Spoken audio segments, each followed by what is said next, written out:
The 1998-1999 Champions League featured just 24 teams. Divided into 6 groups, only the group winners and the 2 best runners-up would progress to the quarter-finals. Manchester United scraped through with a mere 10 points, the final ticket to the knockout stage. A slender lifeline, yet it marked the beginning of one of the most extraordinary journeys in European football history. In Group D, United finished behind Bayern Munich but managed to edge out Barcelona. A remarkable feat given the Spanish side's lineup packed with superstars: Pep Guardiola, Luis Figo, Rivaldo, Philip Cocu, Patrick Kluivert, and Luis Enrique. The quarter-finals posed an even greater challenge. United faced Inter Milan, a team brimming with talent: Ronaldo Nazario, Roberto Baggio, a young Andrea Pirlo, Javier Zanetti, goalkeeper Gianluca Pagliuca, and World Cup winner Yuri Djorkaeff. Against such opposition, Manchester United advanced, driven by resilience and an unyielding hunger for victory. The semi-finals were no less daunting. Juventus awaited, boasting Pierluigi Pesotto, Antonio Conte, Filippo Inzaghi, Edgar Davids, and Zinedine Zidane. Italy's giants were among Europe's most feared teams, yet United triumphed, carving their path to the final. The stage was set for the ultimate showdown at Camp Nou against Bayern Munich. A cruel twist awaited. Both Roy Keane and Paul Scholes were suspended, depriving United of 2 irreplaceable midfield anchors. Headlines around the world speculated on United's chances, but doubts loomed large. Still, Sir Alex Ferguson remained strangely calm. The Scottish manager's composed face belied the tension, though the players could hardly hide their nerves before the defining match of their careers. On May 26, 1999, all eyes were fixed on Camp Nou. 2 domestic champions, United and Bayern, prepared to battle for Europe's most prestigious prize. Victory would crown Manchester United with a historic treble. Before walking out to the tunnel, Ferguson delivered words that would echo through the ages. "Trust me, lads. You will not want to walk past that trophy at the end of the game without lifting it. To see it but not hold it would be one of the greatest pains in your careers. Make sure that, when the final whistle blows, you're the ones raising it, not just staring at it with regret. Don't let this chance slip away." With those words, the stage was set for one of the most unforgettable nights in football history. Earlier in the group stage, Manchester United had held their own against Bayern Munich, drawing 1-1 at Old Trafford and 2-2 on German soil. But everyone knew the final would be a different story, a night where history could be rewritten in a single heartbeat. Fans worldwide were on edge, wondering how Sir Alex Ferguson would manage the midfield without Roy Keane and Paul Scholes. The decision was bold. David Beckham would slot in alongside Nicky Butt. Ryan Giggs would push up the right wing, and Jesper Blomqvist would patrol the left. At the back, Captain Peter Schmeichel marshaled the defense alongside Jaap Stam, while Andy Cole and Dwight York carried the burden of scoring. Bayern Munich were equally formidable. Oliver Kahn wore the captain's armband, with the experienced Lothar Matthäus leading the backline. In midfield, Stefan Effenberg orchestrated the play, feeding the attacking trio of Alexander Zickler, Mario Basile, and Karsten Janker. Otmar Hitzfeld watched from the touchline, calm and resolute, as referee Pierluigi Collina's whistle signaled the start. The opening minutes were tense. United's midfield struggled to find rhythm. Bayern's defenders, like Babel, easily penetrated the lines, while Michael Tarnat's crosses remained largely contained. By the 6th minute, a swift Bayern counterattack tested United. Ronnie Johnson's foul on Janker just outside the box gifted the Germans a dangerous free kick. Basile, nicknamed Super Mario, stepped up alongside Effenberg. Despite a crowded United wall, Basile's strike proved unstoppable, curling past Schmeichel and into the net.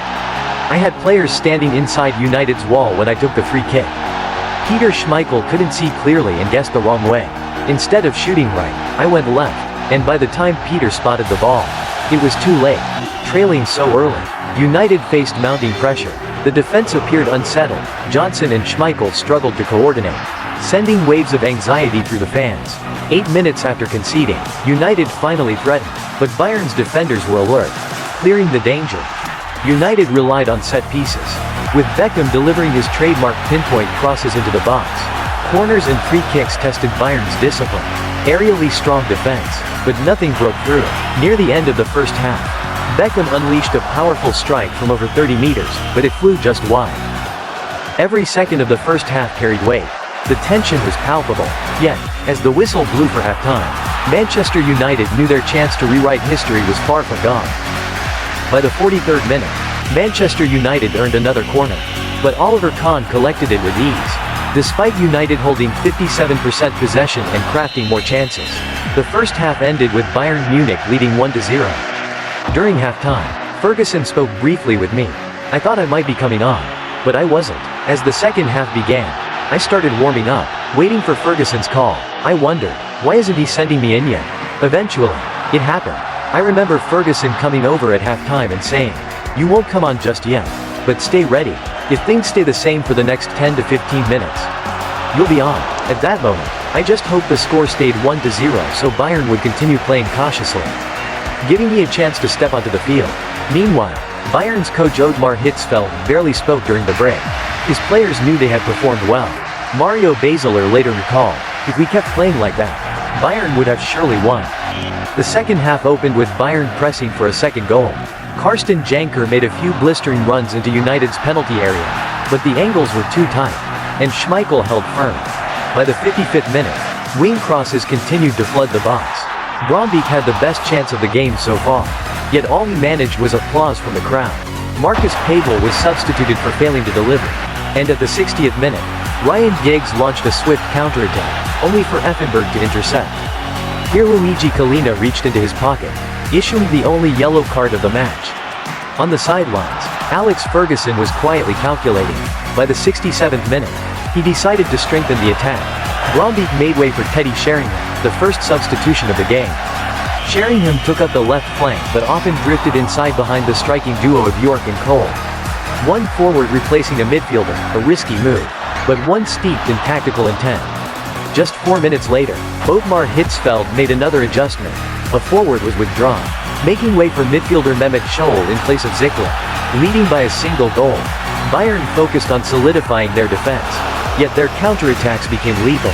In barely over a minute, rapid-fire strikes tested Manchester United's goal, sending shivers through Old Trafford fans around the world.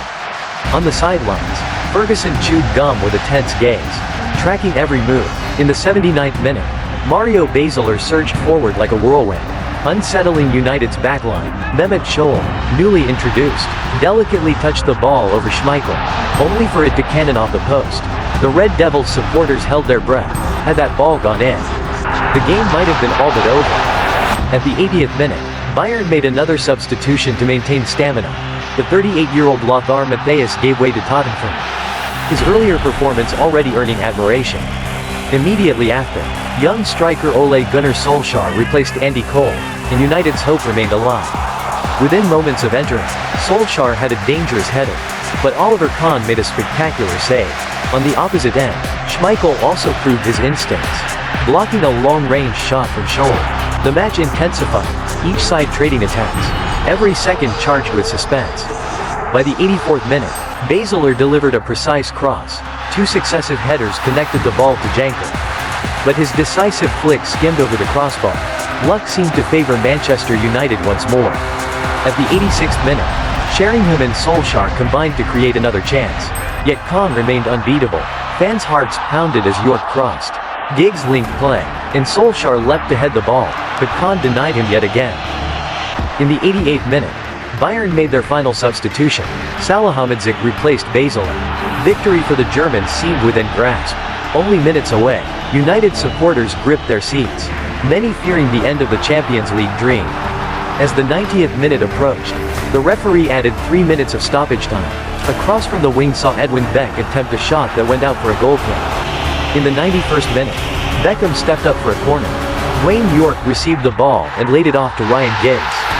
Then, Teddy Sheringham struck cleanly, an equalizer that sent the match into extra time, sparking one of football's most legendary comebacks. The Manchester United coaching staff erupted in sheer joy, embracing one another as the stadium ignited with flares and deafening cheers. Lothar Matthäus could only watch helplessly from the sidelines, stunned by the sudden turn of events. After countless nail-biting moments, United finally had what they craved, the equalizer, a lifeline that kept their dreams alive in the final. It began with an unexpected left-foot strike from Ryan Giggs, which inadvertently found its way to Teddy Sheringham. The number 10, Sheringham touched it delicately into the net, A perfectly timed finish that brought relief after 90 tense minutes. United fans finally exhaled, while Bayern supporters stood frozen, mourning the squandered lead with just 2 minutes of stoppage remaining. Steve McLaren, Ferguson's assistant, was talking about substitutions in stoppage time, but Ferguson shook his head. He believed we still had a chance to win, and it became reality. I doubt I'll ever feel such intense emotions twice in my life. Bayern seemed destined to win, and nobody foresaw a turnaround. Except Ferguson. The Red Devils surged forward, riding a wave of momentum. In the final moments of stoppage time, Sosa won yet another corner. Beckham delivered a pinpoint cross, Sheringham leapt high for the header. And Sosa was there to nudge it over the line from 2 meters out. Samuel Kupfer was caught flat-footed, unable to stop the ball from crossing the goal line. The ball could have landed in Oliver Kahn's hands, or bounced off him right on the line. I can't even remember what I was thinking.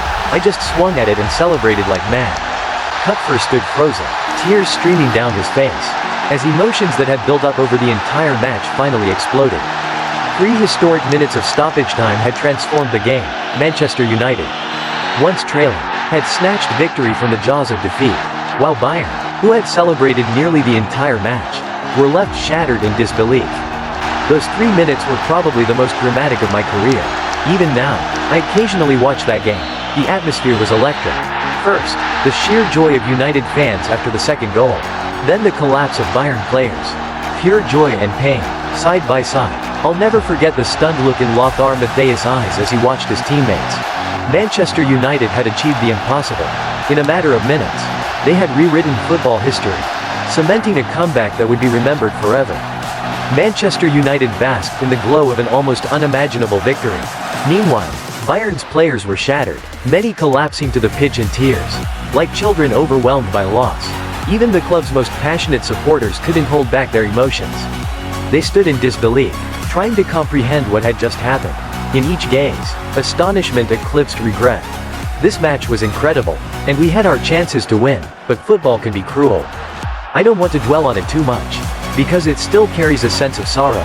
The English tend to look back, while we Germans always look forward. What has happened cannot be changed. After the game, the dressing room was completely silent. At least 15 minutes passed without a word. We could have been 2 or 3 goals ahead, yet let it slip in the final moments. It was both the greatest and the most crushing disappointment of my career. Winning the Champions League was ecstatic, but doing so in the final seconds was beyond description. In the stands, Sir Bobby Charlton smiled broadly, filled with pride. Above all, he had long hoped to see Manchester United reclaim their place atop European football. The Red Devils had made history, achieving the treble for the first time: Premier League, FA Cup, and Champions League in a single season.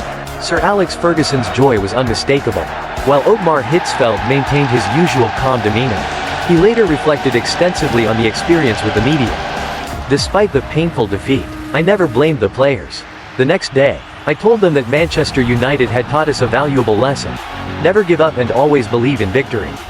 That deserves respect. Afterwards, I analyzed the mistakes and shortcomings with the squad, emphasizing that if we learned from them, winning the Champions League would just be a matter of time.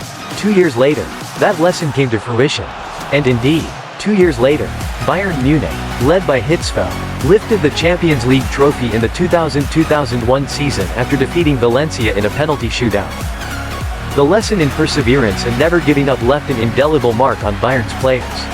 The memories of Camp Nou in 1999, full of emotion, heartbreak, yet brimming with inspiration, would remain forever etched in the minds of all who witnessed it.